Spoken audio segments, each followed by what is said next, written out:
Agosto de 2019, Nova York.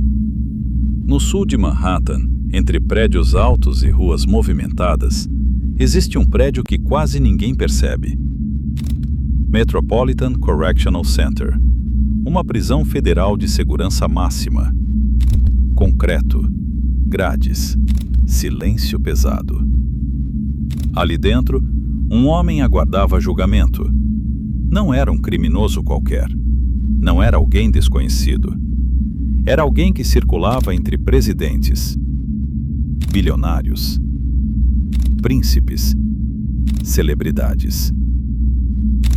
Alguém que passou décadas construindo conexões e acumulando segredos. Naquela cela fria, ele aguardava um julgamento que poderia mudar tudo. Porque se aquele julgamento acontecesse, nomes seriam citados, detalhes seriam revelados. E quando histórias são contadas sob juramento, elas deixam de ser rumores.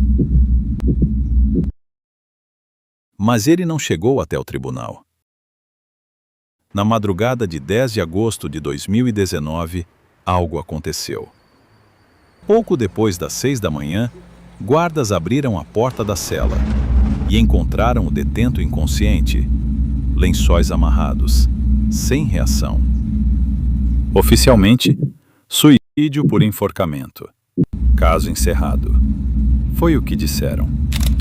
Mas algumas coisas começaram a incomodar. Dias antes, ele havia sido considerado detento de risco, colocado sob vigilância especial, monitoramento constante, cela supervisionada. Essa vigilância foi retirada. Por quê? Na noite da morte, os 2 guardas responsáveis pelo corredor não fizeram as rondas obrigatórias. Os registros foram preenchidos, mas depois descobriram que eram falsos. Eles estavam dormindo, ou navegando na internet. As câmeras que deveriam registrar tudo não tinham imagens úteis daquela madrugada. Falha técnica. Outra coincidência. Um preso de altíssimo perfil, sem vigilância, guardas ausentes, câmeras falhando. Tudo na mesma noite. Normal ou improvável demais? E então o nome dele dominou o noticiário mundial. Jeffrey Epstein, o financista milionário. O homem que tinha acesso a pessoas que a maioria de nós só vê na televisão. E agora estava morto. Um mês antes do julgamento, prestar depoimento. Antes de enfrentar acusações que poderiam colocá-lo na prisão pelo resto da vida. Conveniente? Talvez. Mas conveniente para quem? Porque a morte dele não apagava apenas um processo. Ela encerrava um possível efeito dominó. Sem julgamento, testemunho completo. Ou exposição. Sem nomes confirmados em tribunal. E quando não há tribunal, há dúvidas. Você acredita que tudo isso foi apenas incompetência? Ou existe algo maior por trás? Para entender essa pergunta, precisamos voltar. Muito antes da cela, prisão ou fama. Quem era, de fato, Jeffrey Epstein?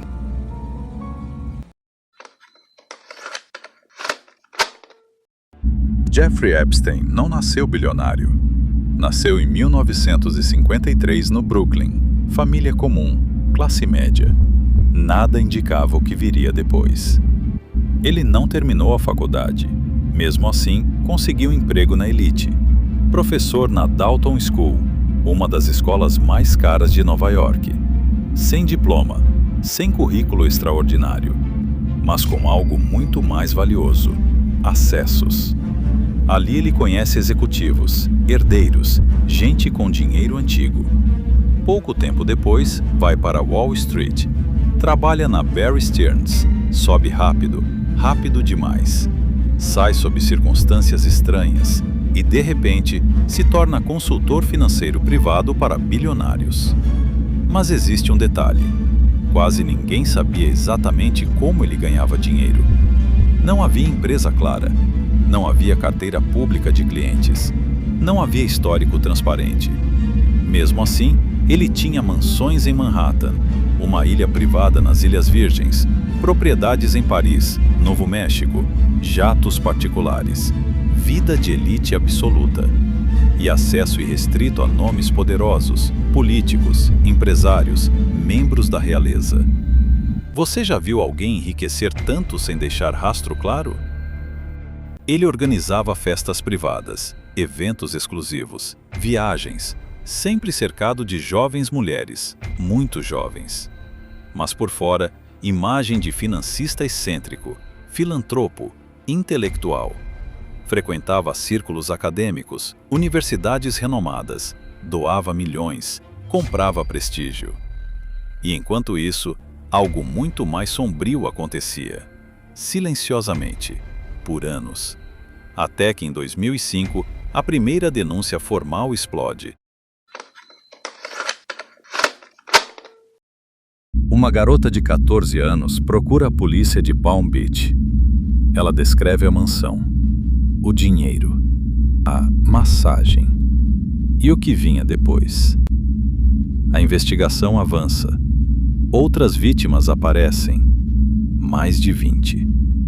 Histórias semelhantes, mesmo padrão. Em 2006, o caso parecia sólido. Testemunhas, relatos consistentes, evidências. Mas no grande júri estadual, algo muda. O promotor Barry Krischer recebe um dossiê com mais de 20 vítimas. Apenas uma é ouvida. Uma. Epstein não é acusado por crimes graves. Recebe 2 acusações menores. Prostituição. Por quê? Enquanto o caso estadual encolhia, o governo federal abria sua própria investigação. O FBI reúne cerca de 40 relatos. Do outro lado da mesa estava Alexander Acosta. E do outro lado, um time de defesa de elite. Alan Dershowitz, Kenneth Starr. Se o caso fosse a julgamento e a acusação perdesse, Epstein sairia livre. A solução encontrada foi um acordo de não persecução penal. Ele se declararia culpado de crimes estaduais. Em troca, o governo federal arquivaria 14 acusações graves. Acusações que poderiam significar prisão perpétua. Mas o acordo incluía algo mais: imunidade. Para outros envolvidos, identificados apenas como indivíduo 1 e indivíduo 2. Em 2008, Epstein é condenado a 13 meses de prisão. Mas não cumpre como um preso comum. Trabalho externo. 6 dias por semana fora da cela. Saía pela manhã, voltava à noite. Em 2018, o Miami Herald expõe o acordo. O caso volta à tona. Pouco depois, transferências bancárias. $100 mil. Dias depois, 250 mil. Para os indivíduos protegidos pelo acordo. Tentativa de influência? Compra de silêncio? Os promotores suspeitam. Mas a imunidade permanecia válida. Anos depois, Alexander Acosta é questionado no Congresso. Ele defende a decisão. Diz que o julgamento era uma roleta russa, que o acordo garantia alguma punição. Mas uma pergunta continua aberta. Se Epstein era apenas mais um acusado, por que recebeu um acordo negociado como se fosse confidencial de alto nível?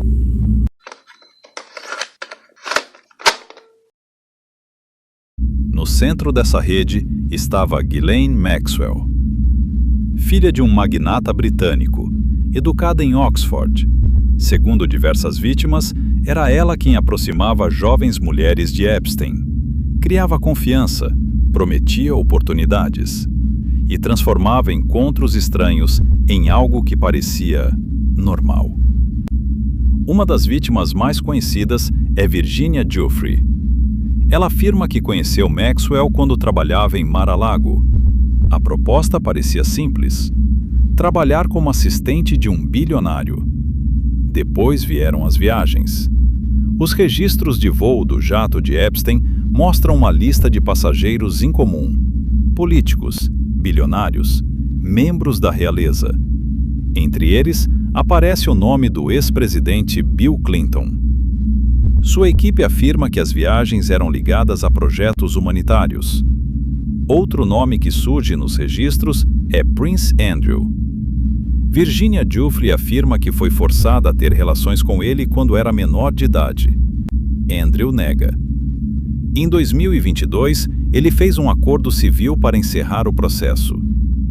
Mas talvez o lugar mais misterioso dessa história fosse outro: Little St. James, a ilha privada de Epstein no Caribe. Um terreno isolado, casa principal, casas de hóspedes e áreas onde funcionários diziam não poder entrar.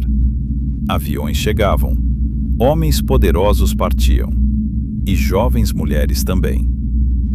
Uma das primeiras denunciantes, Maria Farmer, afirma que Epstein mantinha arquivos sobre pessoas influentes, fotos, gravações, material que poderia servir como pressão. Em 2019, quando o FBI entrou na mansão de Epstein em Nova York, encontrou cofres, dinheiro vivo e caixas com CDs e DVDs etiquetados apenas com datas. O conteúdo nunca foi totalmente divulgado. E antes que muitas dessas perguntas fossem respondidas, Jeffrey Epstein morreu. Voltamos a agosto de 2019. Epstein está preso, aguarda julgamento. No dia 23 de julho, é encontrado inconsciente na cela, colocado em vigilância especial. No final de julho, a vigilância é removida. Ele volta para a cela comum, sozinho. Na noite de 9 de agosto, os dois guardas não fazem as rondas. Falsificam registros. Dormem. As câmeras do corredor não funcionam. Na manhã do dia 10, Epstein é encontrado morto, enforcado com lençóis. Por que a vigilância foi removida? Por que os guardas não fizeram as rondas? Por que as câmeras não funcionaram? O irmão de Epstein contratou investigadores.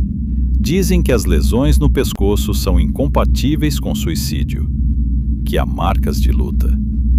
Os guardas foram processados, fizeram acordo, cumpriram penas leves. Ninguém foi acusado por homicídio. Epstein levou segredos para o túmulo.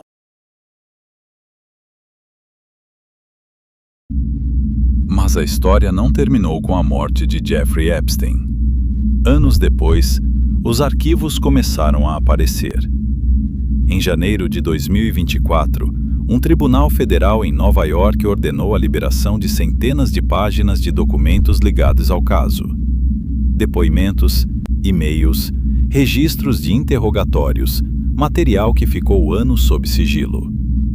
Os arquivos vieram do processo movido por Virginia Giuffre contra Ghislaine Maxwell. Neles aparecem nomes de empresários, políticos e celebridades que em algum momento tiveram contato com Epstein. Alguns nomes já eram conhecidos. Outros surgiram pela primeira vez em documentos oficiais. Mas a presença de um nome nesses arquivos não significa acusação de crime. Em muitos casos, significa apenas que a pessoa foi mencionada em depoimentos ou registros de voo. Mesmo assim, os documentos revelam algo importante: a dimensão da rede. Voos frequentes, reuniões privadas, conexões que atravessavam política, negócios e alta sociedade.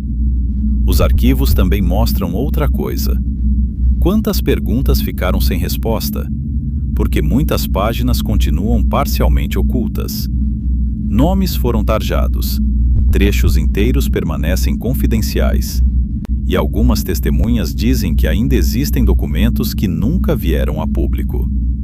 O resultado é um caso que continua cercado de lacunas. Um financista com acesso a algumas das pessoas mais poderosas do planeta. Uma rede de contatos que atravessava governos, empresas e instituições. E uma investigação que terminou antes de chegar ao tribunal.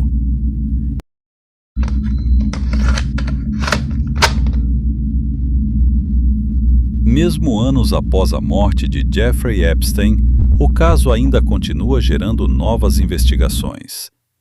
No dia 9 de março de 2026, autoridades do estado do Novo México iniciaram uma busca no antigo rancho de Epstein. A propriedade, conhecida como Zorro Ranch, fica a cerca de 50 quilômetros de Santa Fé. A investigação foi reaberta pelo Procurador-Geral do Estado, Raul Torres. Segundo as autoridades, novos documentos liberados recentemente levantaram suspeitas sobre possíveis crimes que poderiam ter ocorrido no local. Investigadores começaram a vasculhar o terreno em busca de evidências. Entre as alegações analisadas estão denúncias antigas de abusos e possíveis crimes cometidos na propriedade. Até o momento, nenhuma descoberta conclusiva foi confirmada publicamente, mas as buscas continuam. Enquanto isso, outros processos civis relacionados ao caso Epstein seguem em andamento nos Estados Unidos. Algumas vítimas continuam buscando responsabilizar instituições financeiras e pessoas que, segundo elas, ajudaram a sustentar o império financeiro do bilionário. O caso também mantém atenção constante sobre Ghislaine Maxwell, condenada em 2021 por participar do esquema de tráfico sexual ligado a Epstein. Ela permanece cumprindo pena em uma prisão federal nos Estados Unidos. Jeffrey Epstein morreu em 2019, mas as perguntas sobre o que realmente aconteceu ao redor dele continuam abertas.